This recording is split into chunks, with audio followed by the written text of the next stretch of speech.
In tonight's headlines, John Lee hits out at opposition activist Agnes Chow, who is now in Canada. Court denies bail to 2 men accused of making and possessing bombs. And the Mandatory Provident Fund turns in its best performance in 10 months.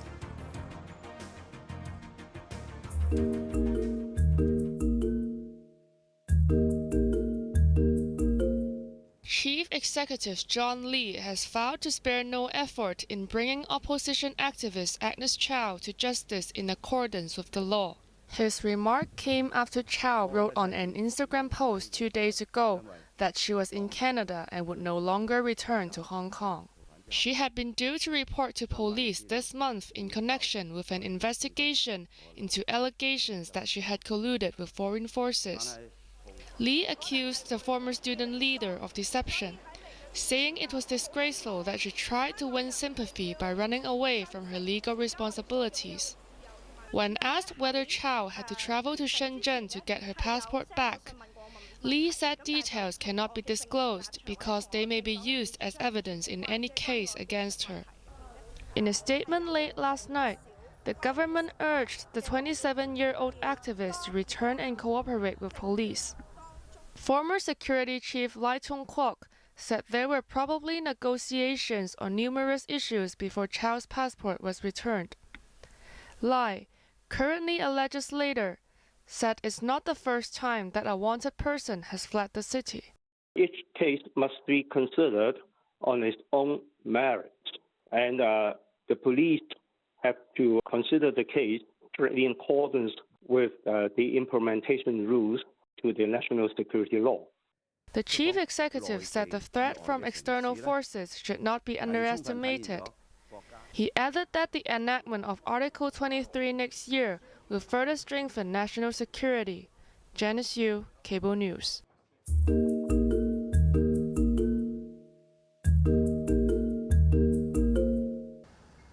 The government has been rolling out advertisements and holding a fun day to encourage people to vote in Sunday's district council elections, though it has said it's not aiming for a high turnout.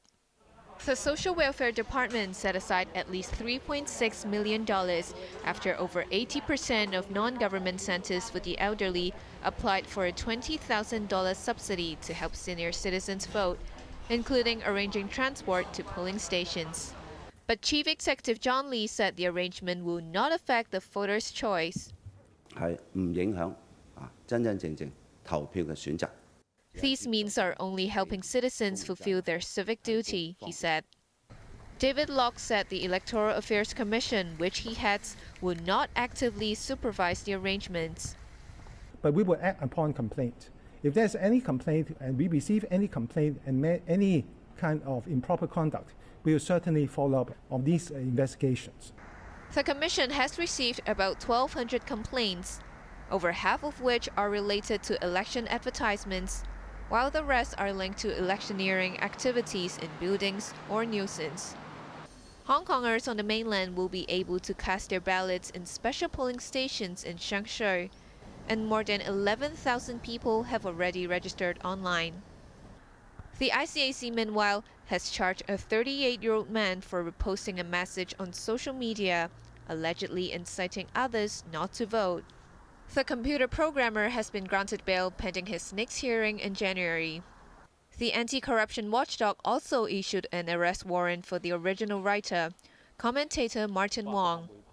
Wong left Hong Kong in 2017, but still attracts a following by regularly sharing his views on social media. Janice Low, Cable News.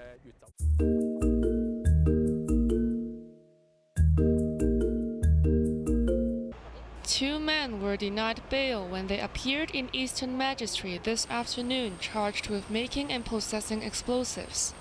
The men, both in their early 30s, were arrested in Wong Chuk Hang on Sunday when they were carrying axes, hammers and scythes. Police later found explosive materials, a homemade furnace and 1 kilogram of chemicals hidden in a hole on a nearby hill. Officers raided the men's homes in Ap Lei Chau and Chai Wan and found 30 kilograms of chemicals and raw materials which could be used to make dynamite. Police believe the suspects did not have a plan of action or motive to harm people, and were still experimenting how to make bombs. The pair, one an electrician and the other unemployed, met online and are said to be anti-government. They were remanded in custody until their next court appearance in February. Police have not ruled out further arrests. Janice Yu, Cable News.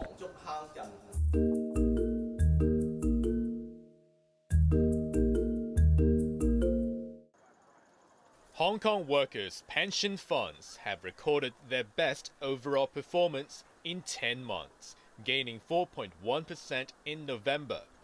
That translated into a windfall of $44 billion, or an average of $9,400 for each Mandatory Provident Fund account holder.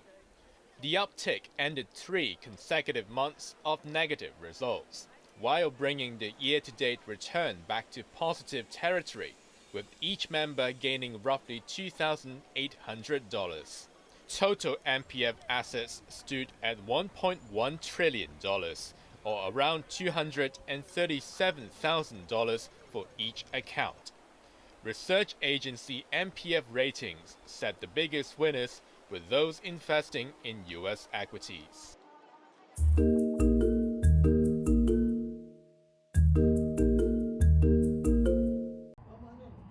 Israel has continued to bomb southern Gaza, killing and wounding dozens of Palestinians.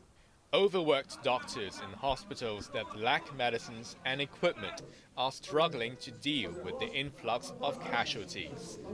Nowhere is safe, the United Nations said, for Palestinians trapped in the besieged Gaza Strip. Reporters said Israel's targets included areas it told the Palestinians to go. In other parts of southern Gaza, Palestinians complained that the so-called safe shelters have no food and water. Rain and the cold have made things worse.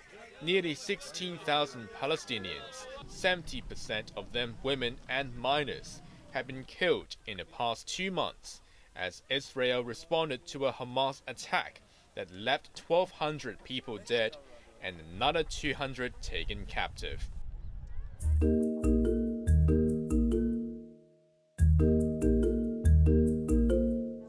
International Red Cross President Mirjana Spoljaric said conditions in overstretched hospital in Gaza are beyond description. Sending more aid convoys to Gaza is not the answer, she added. The Red Cross is pressing for a non-military solution to end the misery and suffering of the Palestinians.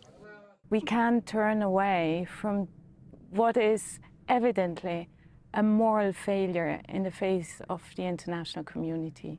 What shocked me the most were the children with atrocious injuries and at the same time having lost their parents with no one looking after them. I met people who have lost limbs because they needed to evacuate between treatments, and they lost a hand or a foot because they couldn't be treated in the hospital where they arrived first.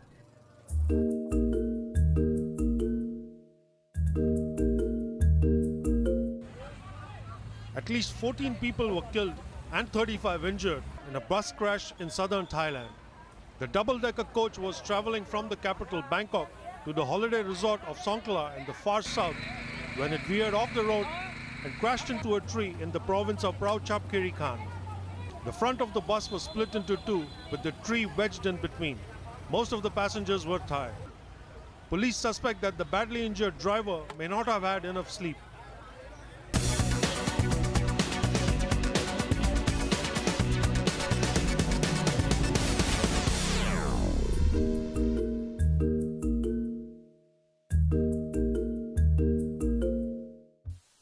China's first domestically developed aircraft will visit Hong Kong for the first time next week. The Comac C919, which only entered commercial service in May, and the ARJ21 will be offered a water salute when they land at Chek Lap Kok Airport next Tuesday. The airliners will go on static display on the tarmac, but attendance will be by invitation only. The public will still be treated to a spectacle when the C919 performs a flyby over Victoria Harbour on Saturday. Chief Executive John Lee says the events will stoke interest among young people towards China's aviation industry.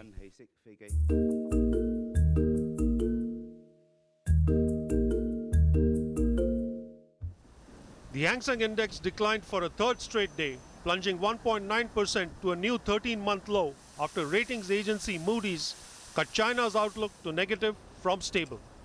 Wuxi Biologics plummeted 8.5% as major brokers downgraded their target price after trading resumed.